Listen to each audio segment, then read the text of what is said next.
Hola, hola, ¿cómo están, queridos amigos? Nuevamente con una meditación que traemos desde el Auditorio Cristiano Dios es Amor. Hoy vamos a hacerla sobre el libro de Santiago, el capítulo 1, versículos 22 al 24, y después en el final vamos a agregar el versículo 25. La palabra dice: pero sed hacedores de la palabra, y no tan solamente oidores, engañándoos a vosotros mismos. Porque si alguno es oidor de la palabra, pero no hacedor de ella, este es semejante al hombre que considera en un espejo su rostro natural. Porque él se considera a sí mismo y se va y luego olvida cómo era. Hasta ahí vamos a hablar ahora.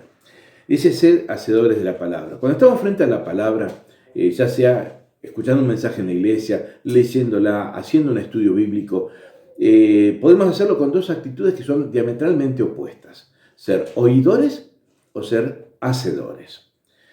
El oidor es el que escucha el mensaje, la palabra, lo lee, lo ve, ve la situación que se plantea en la Biblia y él mismo dice: ajá, mira vos, qué bueno, pero qué lástima que fulano no vino, porque esto realmente era para él, ¿no?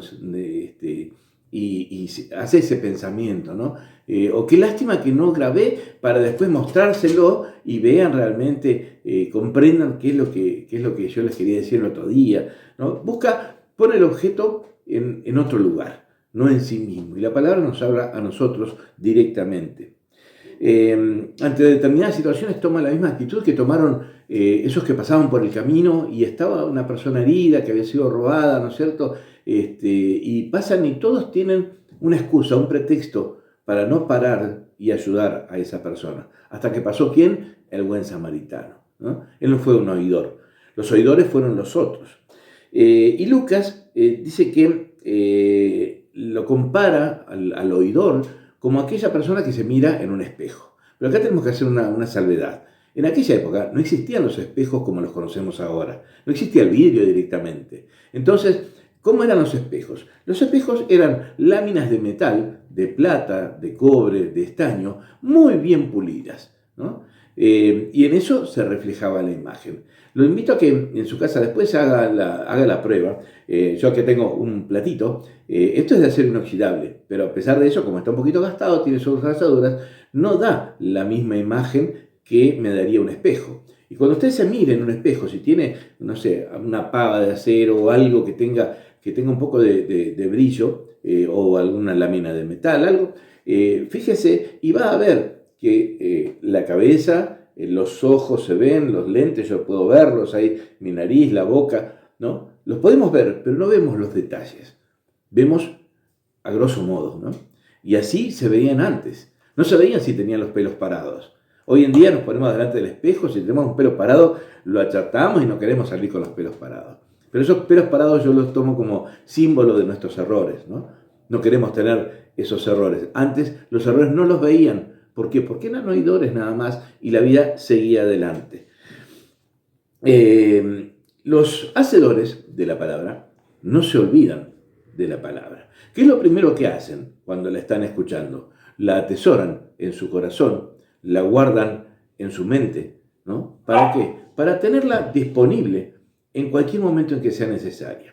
Muchas veces se nos presenta una situación y nos acordamos, por ejemplo, de la parábola del buen samaritano, que se puso y ayudó a la persona que estaba herida, que necesitaba una ayuda, la ayudó, pero sin esperar nada a cambio, ¿no? Y últimamente se viene hablando mucho del amor ágape, que es el amor que se brinda y no pide nada a cambio.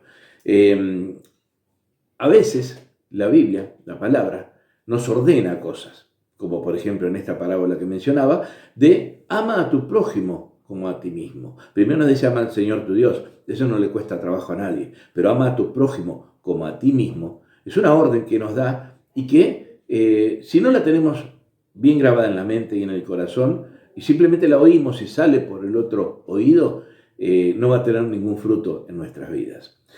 En otras ocasiones, la palabra nos sugiere cosas, nos sugiere actitudes. Por ejemplo, la parábola del sembrador, donde se ven varias formas en las que, o lugares en los que cae la semilla y cosas que ocurren y decisiones que podemos tomar nosotros mismos para que no nos pase eso, pero no nos obliga a hacerlo, no nos da una orden, nos da una sugerencia.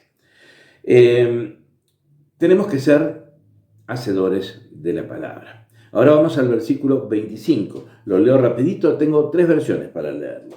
En la versión 60, que es la más común, dice: mas el que mira atentamente en la perfecta ley, la de la libertad, y persevera en ella, no siendo oidor olvidadizo, sino hacedor de la obra, este será bienaventurado en lo que hace. ¡Wow! Vamos a ser bienaventurados en lo que hagamos. La NBI, nueva versión internacional, lo dice de manera bastante similar, pero es interesante algo. Pero quien olvida enseguida de cómo es, quien se fija atentamente en la ley perfecta que da libertad y persevera en ella, no olvidando lo que ha oído sino haciéndolo, recibirá bendición al practicarla.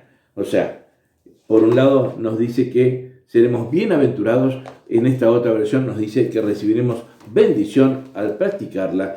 Y en la última versión, la de traducción de la Biblia en lenguaje actual, nos dice: por el contrario, si ustedes ponen toda su atención en la palabra de Dios y la obedecen siempre, serán felices en todo lo que hagan, porque la palabra de Dios es perfecta y los libera del pecado. Así que, queridos amigos, seamos hacedores de la palabra si queremos ser bienaventurados, si queremos recibir bendiciones, si queremos ser felices. Que Dios los bendiga muchísimo y será hasta que tengan una hermosa semana también y hasta otra oportunidad.